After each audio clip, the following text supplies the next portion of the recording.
Jeremiah Johnson.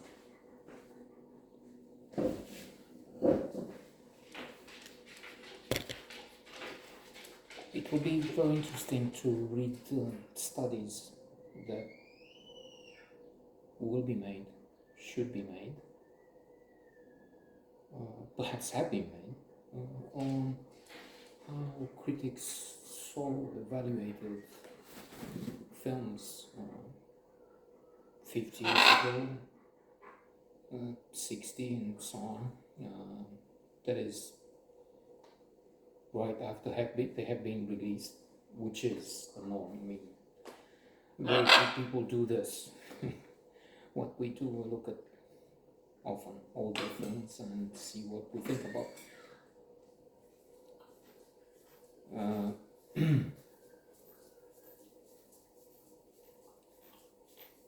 But it will be interesting because I'm thinking, pretty sure in fact, that Washington Post, New York Times, and other publications would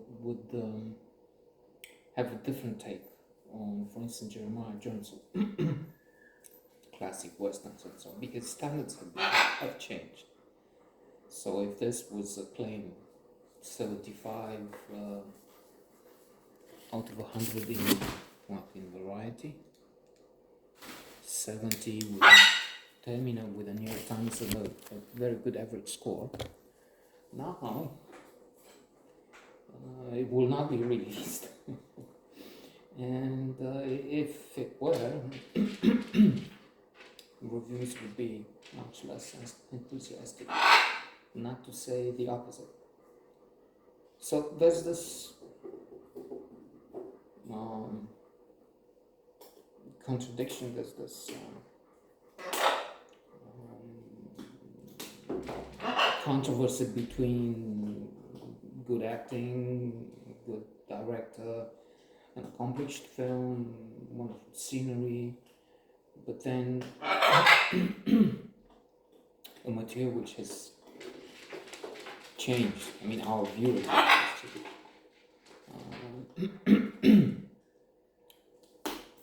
First of all, I would say the conflict between the white man, in particular the hero, Jeremiah Johnson, and Native Americans. And then other things as well.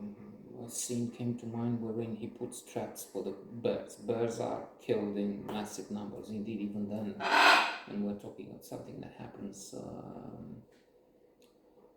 in the 19th century. I don't know when the war with Mexico took place, but there was a Jeremiah Johnson, who's remote, who's the epitome of the lonely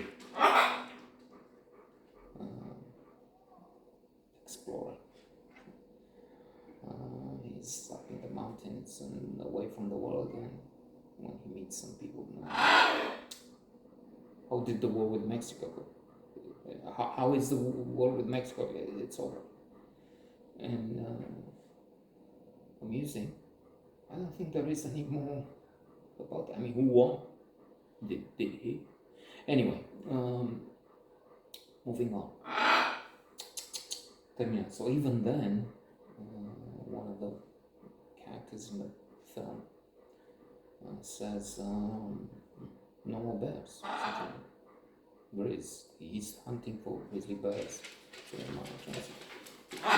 putting those traps, which would, with a boy, he tells the boy, be careful because it will be a disaster.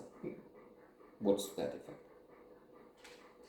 So, yes, even here there is not ambiguity, but the changes. I mean, it's not as if, okay, let's kill all the Indians, and he's careful. He's friendly with one and tries to Termina.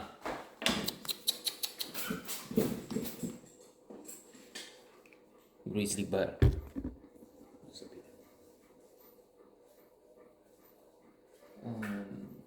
We're doing something crucial here.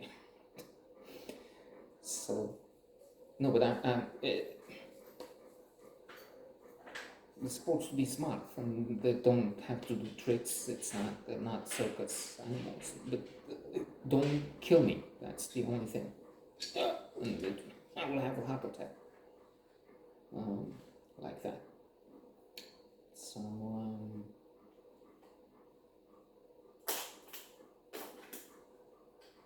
it's changing. There's a massive conflict. Killing as a revenge because he marries what was then, of course, called, but I don't think in this movie.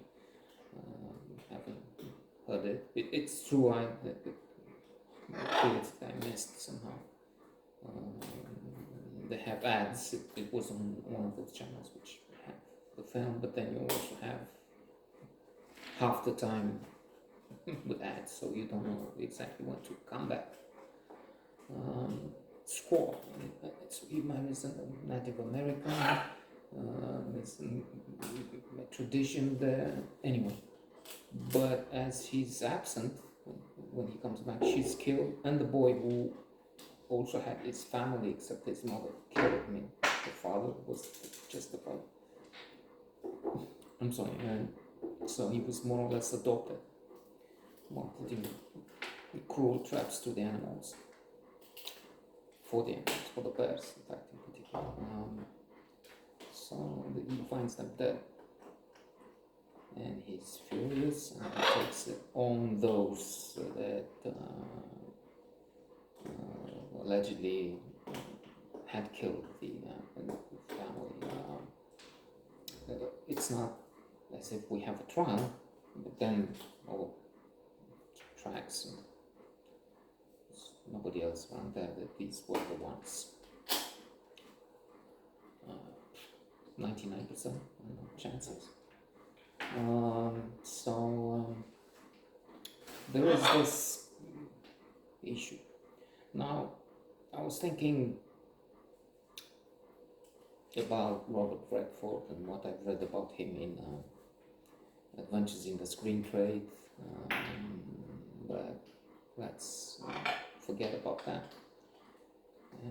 Sidney Pollack,